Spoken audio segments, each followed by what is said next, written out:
Magandang gabi, magandang umaga sa inyong lahat, magandang tanghali kung nasaan man kayo. Welcome back to Coffee Break. My name is Sis Clemen. I am from Apo Baste, Apo Alpha Delta, batch 99B. And together with me, I have my co-host, go. Brother No Horse, No Pressure, 96B, Alpha Delta. Okay. Ano ba ganap natin ngayon? Mukhang ano na naman tayo, 70s ha. Another 70s story to siya. Ako tell. naman, batch 76 si Brother Ray Barba. Oo, kita mo? Inintroduce na niya ang sarili niya, di ba? Short and sweet. Mga ka-coffee break, si Brother Ray Barba, 76C ng Nine Savages of the Lost Island plus one. Yeah. Tama ba? Yes. Ayun. Okay. Ayun. Sis Clem, pasok. Okay, sisimulan natin tol kasi this is actually 20 minutes lang dapat ideally or a little Okay. bit ganyan. Okay. Kaya sisimulan na natin. Oh, ilan taong ka muna nung sumali ka sa Apo? 18 years old ako, sis. 18. Okay, okay. Tapos bakit 18 ka years old sumali? siya. 1976 siya. 18. 18. Bakit ka sumali tol? Sinong nag-recruit sa'yo? Na-recruit ako ng kababayan ko, si Mel. Ano ba ang last name ni Mel? Taga-Goo to eh. Yeah, siya ang siya ang aking mentor sa Apo. Alpha Delta Alpha rin o Delta. saang Delta rin, chapter? Alpha Delta rin to. Okay, Nakalimutan ko okay. yung last name niya. Ano bang last name ni Mel? Batch 70s din ba tol? Oo, 70s din yun. Okay. Tapos so sumali ka kasi na-recruit ka niya. Na-recruit ako, yeah. Mahirap nun eh. 70s yun eh. Ibang-iba sa ngayon. Buti hindi ka nag-quit. Hindi, nag-deferred ako dahil nalaman ng mother ko na sumali ako. Nag-deferred ako ng ilang months tapos bumalik ako. After ilang months bumalik ako. Actually, tinitingnan ko yung roster natin. Sis Clem, parang 99. Hindi pala 74 pala yun. My bad. Kina Brad Cesar. Yung 76, Oh, 76 sinundan yung ko. kay, Yung Ray Barba. batch ko na nag-defer ako, yun din ang sinundan ko. 76B. Yun, go ahead, sis. Ayun. Ano tol? Ano yung natutunan mong sa Apo na na-discover mo lang nung sumali ka na? Marami. Alam mo, brotherhood. Yung mga brotherhood natin, walang iwanan eh. Yan ang ano namin nun. Yan ang aming motto nung araw. 76 is magulo noon. Magulo, lalo na mga kalaban na ng Beta Sigma. Pero at that time, okay naman kung may mga gulo, kaya nandun kami palagi. Kung may SO, nandun kami palagi. Hindi naman kami so far, hindi man na-disgrasya noon. Puro angat naman kami sa laban nung time na yun. Yun ang mga nakita kong mga ang Apo, once an Apo, is an Apo. Ang sabi nga nila, mahirap, madaling maging Apo, mahirap magpaka-Apo. Dahil marami tayong mga responsibilidad eh. Mm-hmm. Pero brother, bakit Nine Savages of the Lost Island tapos plus one? Yan ang pinakamagandang nangyari sa akin. Isa pa sa pinakamagandang nangyari sa akin. Sa Paumbong, Bulacan kami. Okay. Nasa island kami, nag-initiate kami. Yung finals namin nasa island ng Paumbong. No? Paumbong. Tapos bandang huli, Indian Run, wala nang island.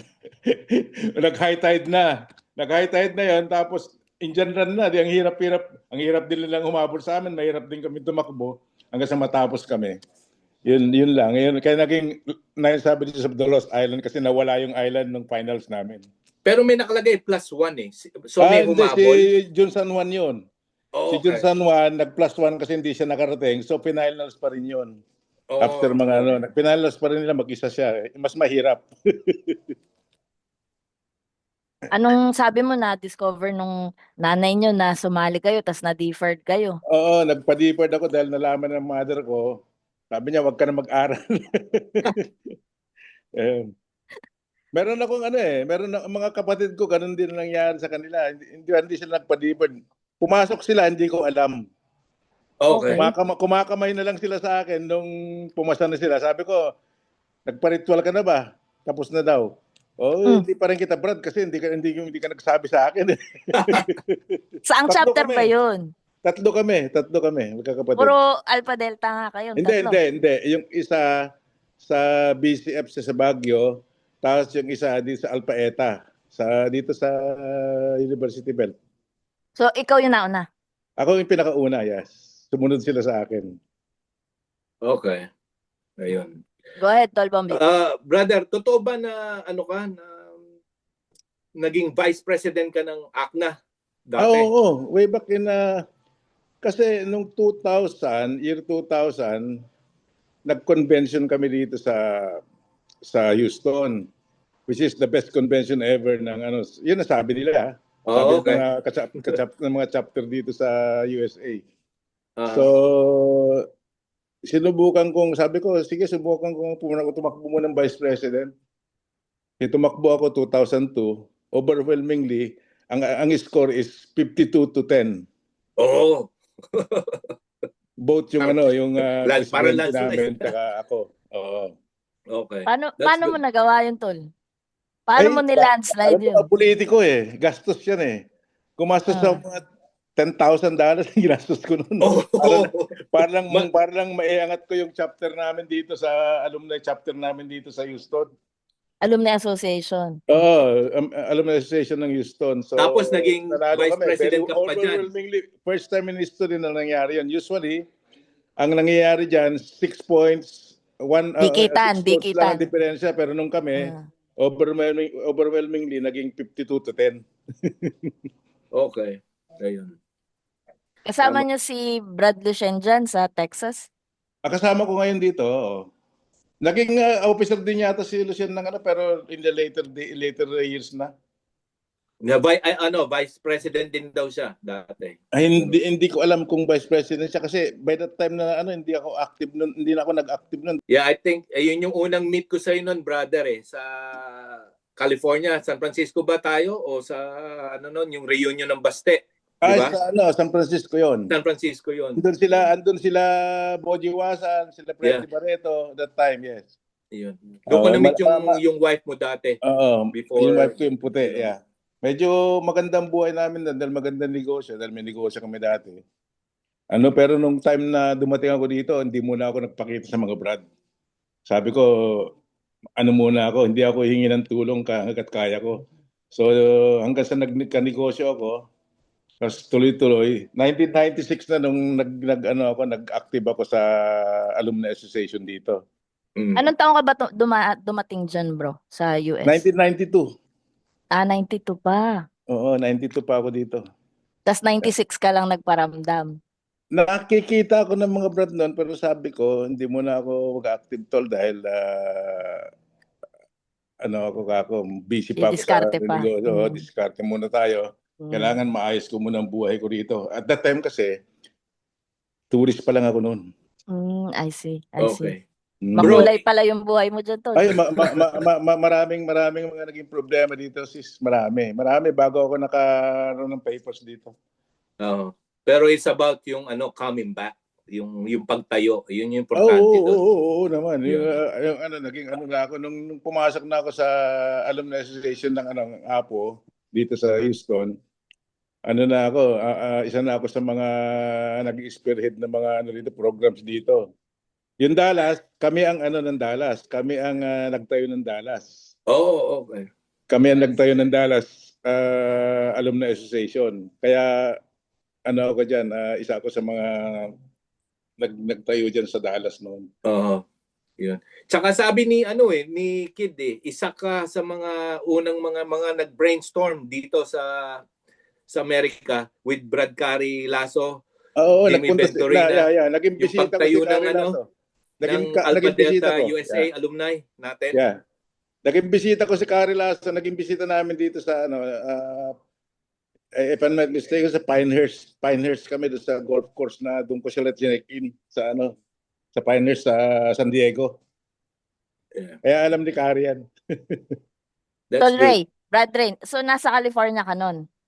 Lumipat ka rin lang sa Houston? Bumabiyahe pa rin ako from, kasi San Antonio ako nun Texas pa rin. Okay. San Antonio, bumabiyahe ako to meet the brothers and sis sa California. Meron pa kaming reunion sa ano ba, Lake Tahoe. Yeah, doon. Yeah, meron pa kami Na-meet reunion ko sa kayo. Lake Tahoe at that Kay time. Bong Manuel, kay Brother Yeah. Bong. Bong Manuel, yeah. Ang naka ano na nawala na si Bong Manuel, kawa sayang naman.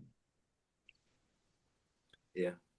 Pero lahat itong alumni association ng Alpha Delta dito noon, kami ni Bong Coronel ang talagang ang ano diyan ang nag-contribute kami ng gusto diyan. Marami kami na ibigay diyan. Kayo ba yung nag-start tol or nagsa-start na siya nung... Nag-start na sila noon at pumasok lang kami nung tumawag na si Kid sa amin. Sabi ko sige, suportahan natin 'yan. Kaya Tama. pa naman that time, kaya pa naman sumuporta. So sige lang. Kung anong financially kahit malayo ako, financially, yun na lang ang pwede kong itulong ako. Ako po Okay. may tanong. Teka lang tol, may tanong pa ako. May Sige. naiisip tuloy ako. Sige, go ahead. Tol, di ba? O 76 kayo, pero kahit 1,000 miles away na kayo from chapter, from Baste, from Manila, from the Philippines. Tapos even up until now, humahawak pa rin kayo ng responsibility, game pa rin kayo, nagko-contribute pa rin kayo. Ano yung nagpo-push sa inyo para maging active pa rin even after so many years? Gusto ko lang That's a good maramdaman ng question. mga batang Brad na kahit na malayo ka, kahit na malapit ka, malayo ka man, kung may kailangan at kaya man nating tumulong, tutulong tayo. Di ba? Okay, good answer. As you can see, meron akong mga naman, hindi naman sa pagmamalaki pero talagang tumutulong ako diyan kung anong kailangan. Marami ako dito, responsibilidad dito. Meron akong alumni association dito sa Dallas, dito sa Houston, diyan sa Alpha Delta. So marami akong contribution na marami ring gastos eh. Saan mo hinuhugot tol yung gana mo na mag-contribute pa rin continuously, consistently, even Wala, after basta so many nakikita years? ko lang na masaya yung mga Brad. Gusto ko lang silang masaya. Gusto ko lang makatulong kung ano man yung mga projects ninyo. Gusto kong tumulong din. Kung may time akong tumulong, kung mayroon akong time na magbigay, o mayroon akong means na magbibigay ako. Walang problema sa akin yun. I'm always there for you guys. Okay. Nakakatawa kasi parang naging second nature mo na yun. Alam mo yung parang natural na lang, walang kailangang obligasyon or Sis. whatever. Kahit sa mga brads dito, may mga brads din akong nung kalakasan kong kumita dito, may mga branch dito na nangangailangan ng tulong, pang down ng bahay, pang gastos sa ganito. Pero sabi ko, kailangan kasama ninyo yung mga misis nyo pag hihingi ka ng tulong sa akin para alam kong dyan pupunta yan. Baka mamaya mapunta sa iba yan eh, no? Kailangan pala may guarantor. Hindi lang yung guarantor. Hindi, actually, pag binigyan ko na, hindi ko na Basta alam mo may papupuntahan. Basta tumingi sila ng tulong. Pag sinabi kong hindi, wag mo nang bayaran. Pero yung Pag iba, nandyan na yung nagbibigay pa misis. rin. Magbibigay pa rin yung iba. Okay. May dumadating na ng cheque sa akin na tapos para tatawagan ko, para saan to? Di ba may unutang ako sa'yo noon? Kako, sige, salamat. Brad Tanungin Bobby, mo kay ikaw Lucien naman. yan. Si Lucien, Ha? tanungin mo. Sige, bago tayo mag final thoughts. Maiba lang tayo, brother. Tatanungin lang kita, pampagood vibes lang to. Rate 1 to 10. Gaano ka ka-loyal? 10 being the highest ba yan, Tol? 10 being the highest. 10 being the 10 being the highest. 10 tayo diyan. Kung hindi ako loyal, hindi na ako alumni Alright. association dito. Hindi na ako tumutulong diyan sa Basti diyan, sa Alpha Delta. Okay. Diba? Second So 10 question. tayo. Kahit paano, apo right or wrong tayo diyan. Okay. Second question. Gaano ka karupok? Rate 1 to 10. Being Anong 10 ibig sabihin being the karupok? highest. Anong Pagiging marupok. Marupok saan? Ikaw na bahala. Life in general, bahala ka. Hindi naman. Pag kayong Ano mga lang? ang ano lang, ayaw ko lang is minsan may mga nangangako na hindi ginagawa yung pangako. Okay. You know, iba yung nangangako ka. Pag nangako ka, mangako ka, gawin mo. Di ba? Okay. Kaya nga sinasabi ko sa mga maging magpakaapo ka, hindi yung puro apo lang ang gusto mo pero pagkatapos hindi ka na magpapakaapo. Naging apo ka na. Okay. Alright. Ayun lang sa akin, sis. Final thoughts ka na. So sa final thoughts, tol, meron lang akong tatlong question na pwede mong sagutin na keeping it short and simple answers. Ay, yung halimbawa, i-indoctrinate mo na si Ray Barba, the young version, yung 18 years old na Ray Barba, kaharap mo. Ikaw ang Lord. I-indoctrinate mo ngayon yung younger self mo. Anong sasabihin mo, paano mo i-indoctrinate? Mahalin mo ang apo. Ipagtanggol mo ang apo. Apo right or wrong. Ayun. Di ba? Yan. Okay.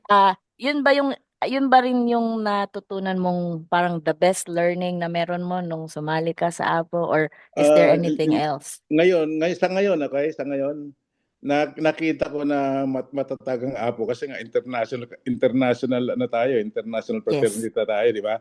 Yes. Yan dapat ang sinasabi natin sa pag nagre-recruit tayo, sabihin natin, kami lang ang international fraternity recognized sa buong mundo.